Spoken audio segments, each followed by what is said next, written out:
কোনো অসুবিধা নাই। বিয়ের ক্ষেত্রে পাত্রী যদি পাত্রের তুলনায় বয়সে বড় হয় তাতে বিয়েতে কোনো অসুবিধা নাই। সচরাচর বা সাধারণ সমবয়সী বা বয়সে একটু ছোট এইরকম মানুষগুলো বিবাহ করাই হলো আদাহ এবং এটাই হলো নিয়ম। যদি কেউ এর ব্যতিক্রম করে, ব্যত্যয় করে, তাতে বিয়ে হয়ে যাবে, কোনো অসুবিধা নাই। আমাদের প্রিয় নবী সাল্লাল্লাহু আলাইহি সাল্লাম খাদিজা রাদিয়াল্লাহু তাআলা আনহাকে যে বিয়ে করেছিলেন তখন তার বয়সের চাইতে আম্মাজান খাদিজা রাদিয়াল্লাহু তাআলা আনহার বয়স ছিল বেশি। অতএব সেখান থেকে বোঝা যায় নিজের চাইতে বা পাত্রের চাইতে পাত্রীর বয়স বেশি হলে বিয়েতে কোনো অসুবিধা নাই। এসব বিষয়গুলোকে আমরা অনেক সময় অনেক বড় করে দেখি, এত বড় বিষয় না। হ্যাঁ, সচরাচর বা স্বাভাবিকভাবে সমবয়সী বা একটু নিজের চাইতে বয়সে কম হলে ম্যাচ করে সুবিধা হয়, কিন্তু এটা সবসময় জরুরি না। একটু ব্যতিক্রম হলেও কোনো অসুবিধা। আজকাল আমরা এগুলোকে এমন শক্ত বানিয়ে ফেলেছি যে একজন পাত্র উপযুক্ত পাত্রী পেয়েছে, হয়তো বয়সের ডিফারেন্স খুব বেশি নাই, সব দিক থেকে পারফেক্ট আছে, শুধুমাত্র আপনার সমান সমান বয়সের, খুব কাছাকাছি বয়সের এই অজুহাতে মুরব্বীরা ওই বিয়ে কোনোভাবে হতে দেন না, আছে না নাই? এইরকম বাড়াবাড়ি পর্যায়ে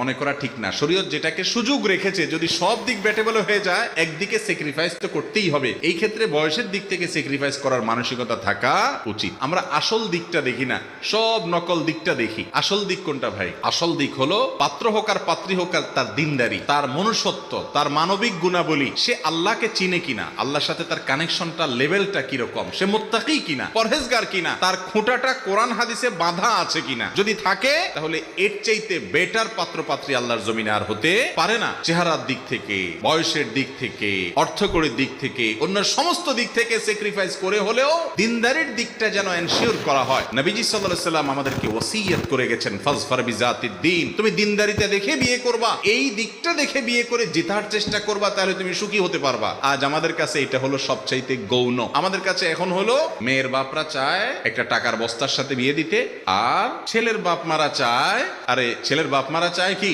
একটা ময়দার বস্তার সাথে বিয়ে দিতে। ভালো বলছে, ভালো বলছে। ছেলের বাপ মা চায় টাকার বস্তা, আর মেয়ের বাপ মা চায় বাহ্যিক সৌন্দর্য। ভাইরে, এগুলো চলে যায়, থাকে না। মানুষের সাংসারিক জীবনে চেহারার সৌন্দর্য একসময় ভেঙে যায়, অর্থকড়ি একসময় হয়তো চলে যায়, কিন্তু মানুষের যে গুণটা সবচেয়ে বেশি উপভোগ করার মতো থাকে সেটা হলো তার পার্সোনালিটি, তার ব্যক্তিত্ব। আর একজন মানুষ যখন তার রবকে রব হিসাবে স্বীকার করে, একটা জায়গায় সে আত্মসমর্পণ করে, তার সাথে চলে ফিরে উঠে বসে আপনি শান্তি পাবেন। কারণ সে হারামে যাবে না, আল্লাহর নির্দেশের বাইরে যাবে না, যার কোনো ঠিকানা নেই, নফসের গোলাম, যা খুশি তা করে, তার সাথে আপনি কোনো কাজ করে কখনো প্রকৃত এবং আসল যে প্রশান্তি সেটা অর্জন করতে পারবেন। এজন্য দিনদারিটাকে প্রাধান্য দেওয়া উচিত। আমরা ওই টাকার বস্তা ময়দার বেস্তে দেখে বিয়ে শাদী করবো না। আল্লাহ তাআলা আমাদেরকে তৌফিক দান করুন।